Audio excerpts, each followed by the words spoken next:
сум бил најголем критичар на ДУИ, кога ДУИ беше дел од власта. Јас сум го критикувал и СДСМ, господинот Заев и господинот Ковачевски. Одете во архивите на собранието, ќе видите во пратенички прашања се какви прашања сум поставувал на господин Заев и Ковачевски и заедно со ВМРО сум бил голем партнер на опозиционерство во минатиот мандат, пошто мене ми е втор мандат, вашиот прв мандат.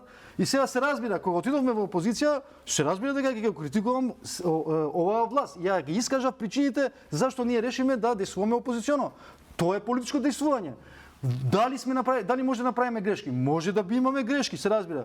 Дали предвидување да се исполнуваат? Може да не се исполнуваат, може да се исполнуваат. Тоа е нормална работа. Меѓутоа, ова што кажете вие, да се реферирате некои мои изјави, тоа не е коректно, не само јас. Политичарите, во зависно од ситуацијата, дали се на власт или опозиција, се разбира дека даваат изјави и критикуваат. Опозиционото действување да ја критикуваш власта. Опозицијата е коректор на власта. Ако јас сум опозиција и си чутам, значи, зошто сум во политиката?